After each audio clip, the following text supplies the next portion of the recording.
We were really surprised. It does not look like that. It might cause some issues with the engineering for the slab.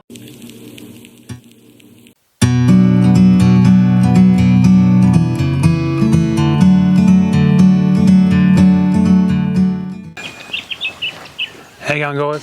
So this is the start of the house pad cut. We were actually really surprised. Up in the corner there, it's about 1.2 metres high, or 4 foot thereabouts, just under. Yeah, we were really surprised. It does not look like that. We've got about 500 mil or 1.5 foot fill down at this corner. Now the house isn't this whole pad. We've gone about 5 or 6 metres from the back of the house over, because we knew there was going to be a bit of a cut, and the plan is to put a retaining wall along there just to give us a little bit of grassed area outside the house when we come straight out, so we're not straight into a retaining wall. So we have given ourselves a buffer, and on the other side is where the garage will be. We'll drive into the driveway over there and into the garage, and we've got about 6 metres there as well, so if we've got people coming over to visit, they can go and park in front there. There's plenty of room. So I'll take you for a quick walk around, and the excavator operator will be back today just to finish off this slab. Or finish off the cut, I should say, not the slab. So you can see here, you can get a better perspective from down this end with where it's levelled out.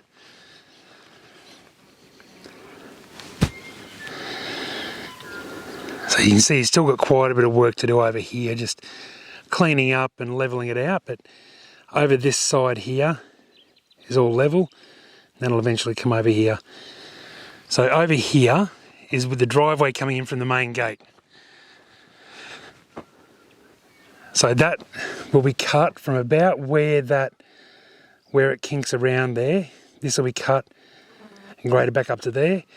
Then from that, where that's cut now, in about 6 metres will be where the garage starts. The double garage starts here, and the house is built that way. So I'll take you over and show you the cut here. I'll stand next to it and put you down here, and this will show you actually how big it is. So you can see there, it's actually quite big. Like I said, 1.2 metres, give or take a few. But yeah, it's quite a big cut. Now the plan is that we'll get him to, maybe not today, because this has already taken him an extra 2 days on top of what he allocated. So the idea is that we'll level this and cut into around about this height, and we'll terrace it. So we'll do a retaining wall up, then go back about 4 or 5 metres, and then another sort of two sleepers high, and just terrace it up.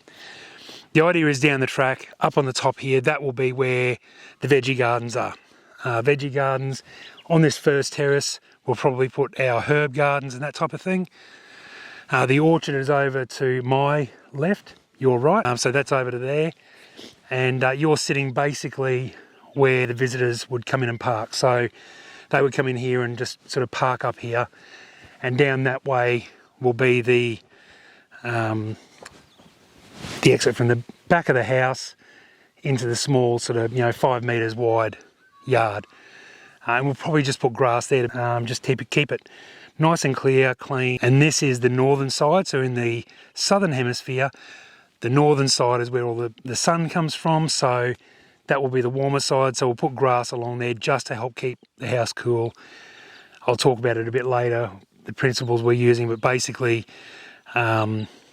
passive house, passive solar type principles that we're using to build the house and design the house, but we don't want to go over the top to true passive house. We're doing our own take on those types of things, so we'll see how it comes out. So you can see we've got topsoil layer, then we've got that sort of really light brown layer underneath the topsoil. Around here I think they call it buckshot, so it's like when it's dry it goes to like a real just a talcum powder. It's a really fine dust when you sort of dig into it and that type of thing. And it's got tiny stones in it. Like, we've got no rock in this place. Like, as you can see here, there's been not one rock dug up. We're really, really lucky like that. So no rock, but we do have a lot of clay. Now, the guy that's doing the earthworks said this is the stuff that people dream of as far as building roads, putting a house on, building dams. Reason being, it goes rock hard once it's dry and will not budge. So, yeah, and as you can see, we've got a big clay layer. It goes right down and keeps going down. So we have got a stockpile over to the side that we'll be using to use as a base on a few tracks and roads we're putting around the place. We'll do that a bit later. It's pretty much clay all the way along the slab. Most of this is cut. It's only this bottom sort of corner. I'd probably say a quarter of this whole cut. So probably from about where I am now over is where the fill starts. So this is all cut. So there's not a lot of fill going on at all. Gary, really good excavator operator, has done a bit of work for me now. He's cleaned my dams out, done some other work. He's coming back today to finish off this cut. We should have it by the end of the day all nice and flat and level, compacted down. It might cause some issues with the engineering for the slab. I've reached out to our building surveyor and asked, do we need to get that re-engineered, because we weren't expecting that much fill. I wasn't expecting any fill. Definitely wasn't expecting from where the fill is to the true ground level to where that is 1.8 metres. There's no way we thought that was going to be nearly a 2 metre drop from that corner to that corner. No way. We thought maybe 600 mil. Even Gary, the excavator operator, was shocked when he put a level over it, and he said, that's a huge cut, like that's massive, nearly 2 metres.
Thanks for watching today's video. Please share, like, and don't forget to subscribe. We'll see you again next time with 20 Acres to Home.